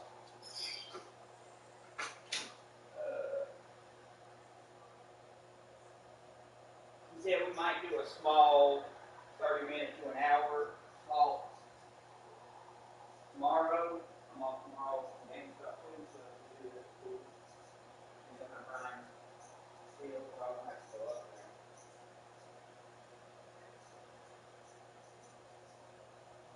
And then I work, the bad thing about the damn snow, I work till 9:30 to 4 on Friday, so won't have to worry about that, but I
What the heck was that? Sony promised us 20 minutes of Japanese-developed games coming to the PlayStation 4 and to the PlayStation 5, but I thought it'd at least be games that seemed fun or recognizable. This was a very strange state of play, but I want to go through it and talk about each of the games they showed in detail, the ones I loved and the ones I downright hated. What's up, gamers? Dreamcast Guy here, and actually right as I pressed record for this video, we passed 215,000 subscribers, so thanks, the channel's been blowing up. I love you a bunch. But now let's talk about these games as they appeared. First up was a game that we all thought might be a new Dino Crisis. When it first popped up, they had a Capcom logo, it was a bunch of dinosaurs, but then there was mech suits. This is Exo Primal, which apparently seems to be some sort of cooperative mech suit shooter where we're going against leathery dinosaurs from the ancient past. It doesn't seem super great. Now, honestly, this is a very early project. They said it's coming out next year, but it's strange to see that Capcom, who currently owns Dino Crisis, is making a different dinosaur horror shooter. It feels like Capcom has just been overall doing so well that maybe they're trying to do more weird experimental stuff. So I guess I respect it, but Exo Primal does not look super fun to me. Now, next up, they showed off a bunch of Ghostwire Tokyo. I actually can't talk about this game because I've already beaten it, and I don't want to accidentally let anything slip, but there's some screenshots of it from their trailer. I will be posting a review of it relatively soon. Now, next up was Stranger of Paradise Final Fantasy Origin. The more I see of this game, the more it very much impresses me. They're actually releasing a new demo today for it, which I'm probably going to check out. Maybe I'll make a video on it, maybe I'll wait till next week. But Stranger of Paradise, the more I look at it, it seems like it's going to be making almost like a Doctor Strange Multiverse of Madness style adventure, because this character, Jack Garland, seems to be going through these separate versions of Final Fantasy. I've definitely spotted locations from Final Fantasy XII, Final Fantasy IX, Final Fantasy I. I don't know if this is trying to make some sort of blended timeline, but the more I see of this game, the more I think it might actually be incredibly fun. I'm buying that game. I'm definitely checking that out. I'm definitely going to be doing a full-blown review when that comes out. Unlike another Square Enix game that seems to have a lot of bad trailers for it, which is Forspoken. Now, I'm not going to say that Forspoken looks terrible, but the more we see of Forspoken, the more I'm kind of off-put by it. Now, this was a better trailer. It showed us a lot more combat, but the general idea of Forspoken is that it's this little girl from New York who's transported to this mystical land that is very Final Fantasy-esque. And, you know, Square Enix, they love to do that. And now she has some magical abilities to shoot fire and dodge and do short teleports, and so she's trying to go against a bunch of monsters. This newest trailer had a lot more just of her running around and exploring and stuff, which was nice, but the frame rates, the resolution, this game just seems rough. They recently delayed it all the way into October, so that was probably a good idea. I don't want to fully hate on this. I just want to say that the more I see of Forspoken, the more I'm kind of curious to actually play it. I wish we had a demo or something, because right now, every bit of their pre-recorded trailer stuff does not quite win me over. Now, the next couple games here are tinier projects that definitely did not grab my eye. There's a new Gundam game that's apparently going to be a 6v6 shooter, which, you know, is a unique concept, but I'm not really a Gundam guy. Next up, there was a Godzilla-style brawler called Gigabash. Again, this seems like probably great for the people that are into kaiju, but not for me. There was an interesting project, though, just tucked between these, though, which was the Teenage Mutant Ninja Turtles Cowabunga Collection. It is all the old-school, classic turtle games that we grew up with, TMNT from the 90s, except now with online co-op enabled and obviously upscaled. I gotta say, this is definitely going to be a must-buy. I'm completely obsessed with Teenage Mutant Ninja Turtles, Turtles in Time, TMNT 4. Just that game alone is so fantastic. I'm going to be buying it specifically for that. I mean, straight up, it's Turtles, but better, and I like unlocking trophies and stuff, so that is definitely for me. Next up, they talked about a new JoJo Bizarre Adventure fighting game. which is pretty cool. So all the weebs out there, I felt like I could see them spamming in chat how gloriously happy they were. And it's going to have 50 playable characters from all the different seasons and eras of JoJo, all coming together for this big renaissance of punching each other in the face and posing dramatically. Now, let's talk about these last couple of games here. These last 4 games are the ones that definitely give me the most hype and also the most curious. First was a little tiny indie game called Trek to Yomi, which is an indie side-scrolling samurai game, which seems to be your stereotypical quest for revenge. But something about the art style, something about the fact that it's just a side-scroller and based on reaction speed and combos, this thing instantly grabbed my eye. Apparently it's coming out relatively soon. I'm definitely going to play that. I'm definitely going to be doing videos about that because that's the kind of stuff I very much like. Classic samurai tales. I really enjoy a really focused revenge epic. But additionally, it just looks really, really clean and fun. Especially after playing Sifu, I want more games that are just about gloriously beating up 55 dudes at once. Next up is something that I don't think that anybody could have predicted, but it's actually new content for Returnal. Returnal, the very, very good, constantly time-looping epic for the PlayStation 5, is actually getting a huge chunk of what seems to be completely free DLC. It's called the Ascension Update. It's coming out at the end of the month. This introduces a completely new tower that has a bunch of new levels, new monsters, new weapons, new buffs, and co-op. This is such a game-changing, crazy thing. I am so excited to play through Returnal again. Like, that game was already fun. That game was already just so twisty and motivating and mind-bending. I love, love, love Returnal. Is something that I don't think that anybody could have predicted, but it's actually new content for Returnal. Returnal, the very, very good, constantly time-looping epic for the PlayStation 5, is actually getting a huge chunk of what seems to be completely free DLC. It's called the Ascension Update. It's coming out at the end of the month. This introduces a completely new tower that has a bunch of new levels, new monsters, new weapons, new buffs, and co-op. This is such a game-changing, crazy thing. I am so excited to play through Returnal again. Like, that game was already fun. That game was already just so twisty and motivating and mind-bending. I love, love, love Returnal. The fact that that's coming back with such a big free update is completely surreal. I'm definitely going to be playing it co-op. That's one of those games that's going to be better if you have somebody to back you up. That is extremely cool. For $0, huge tip of the hat to everybody who decided to greenlight that idea. But now let's talk about Final Fantasy Tactics. At least what we thought was going to be Final Fantasy Tactics. You see, there's been some leaks talking about that fact that Final Fantasy Tactics is coming back. I decided to bring out all my different versions of it. I have every version of every single Final Fantasy Tactics because I love this series. So when this popped up, originally, I thought it was Final Fantasy Tactics. They straight up said, this is a new project by Square Enix. They're talking about warring kingdoms and the complicated politics of combat.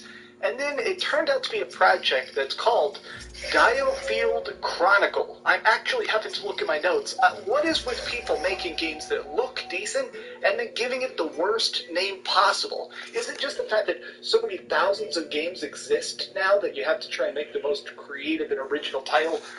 Diofield is a terrible name. Like, I hate to be so rude, but that is a terrible name. Some people are kind of hating on the graphics and the art. I'm going to be more forgiving.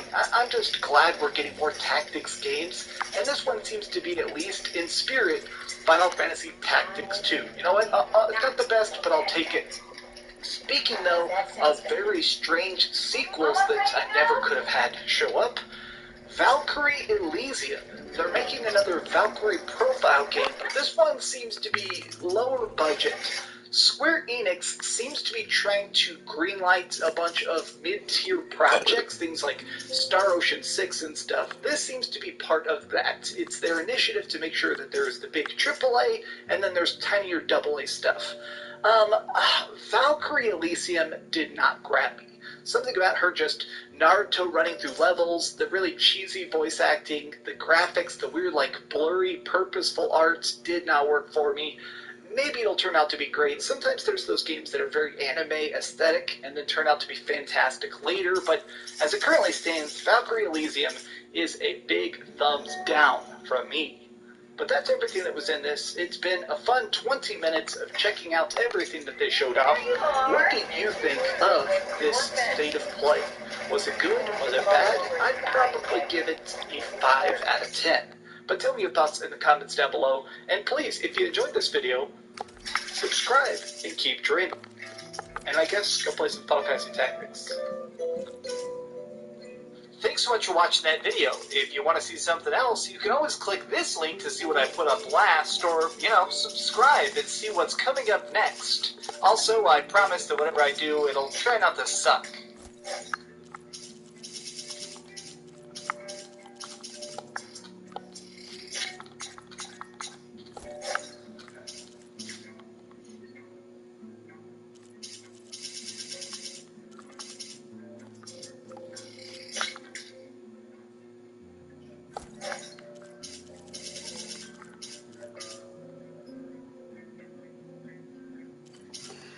In a rabbit hide.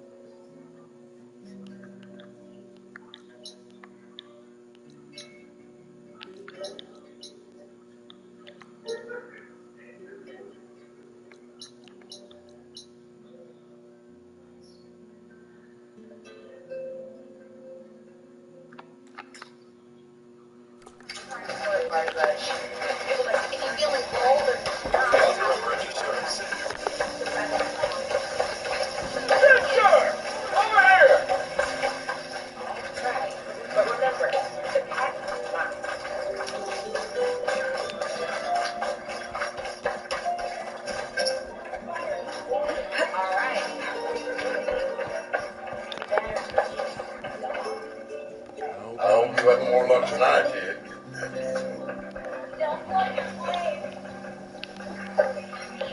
If you're feeling bold, there's a Tanakh. I'll be waiting for that, right? Stupid clay! No, Give it a rest, would you?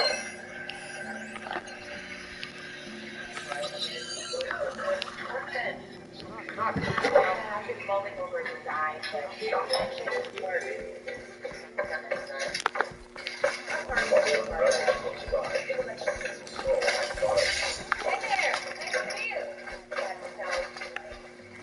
Oh, here we go. Police lights. Sure has a rebel outfit.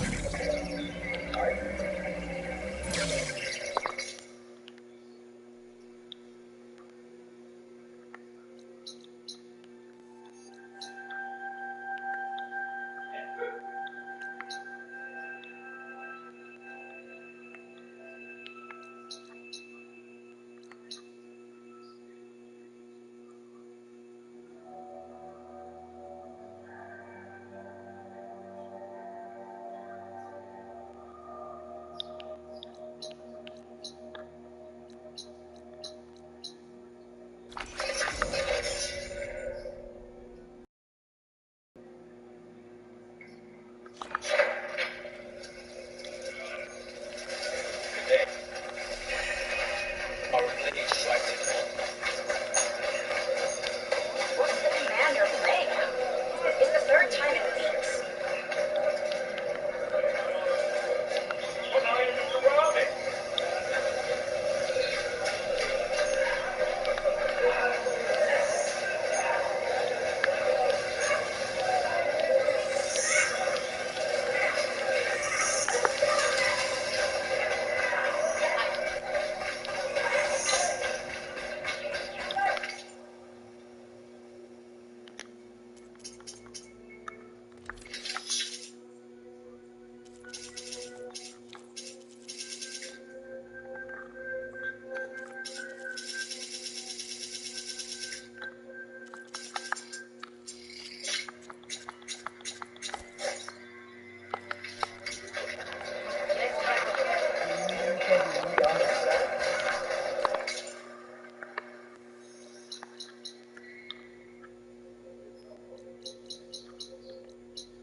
Great.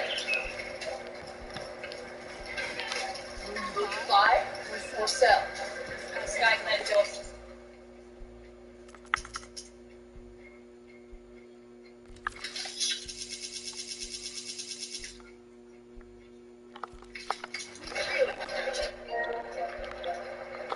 There's nothing.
All of us said one of the diviners here might know where the Leviathan research facility is.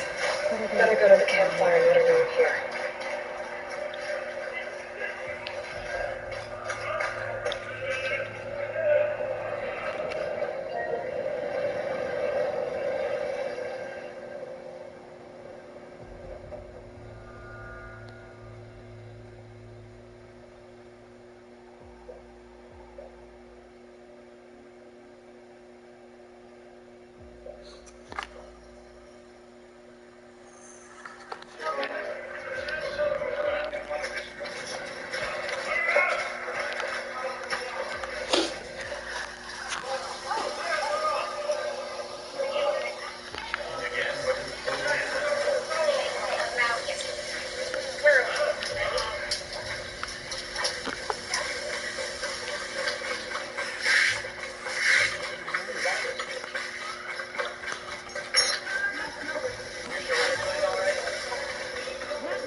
you find my brother, I'd be grateful beyond measure.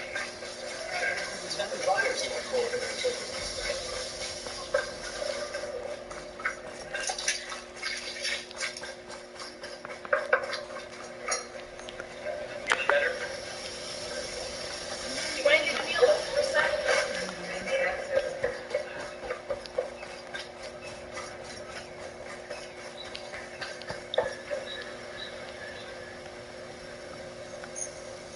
You ready for guard duty?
Caro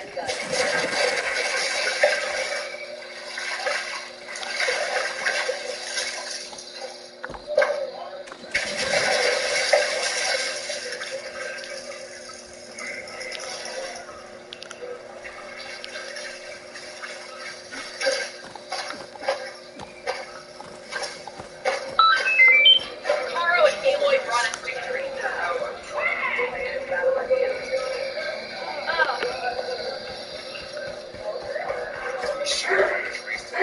Bless you.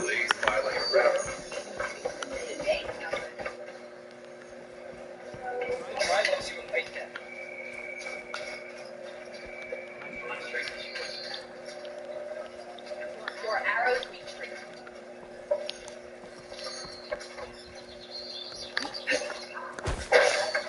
The Outlander's putting on a show. Outlander. Are you trading tonight?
You can trust me to not to sell you good equipment. Let more blaze. See.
for the wilds. Nice choice of armor. Swift victory.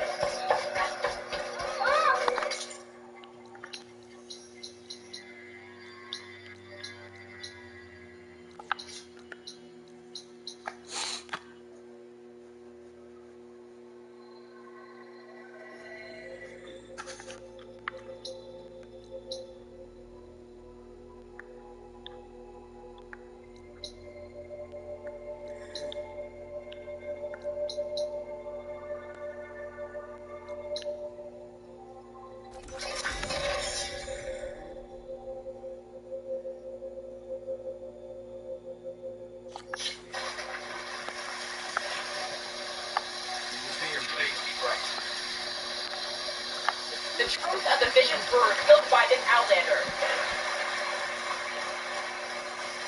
Chef.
My armor is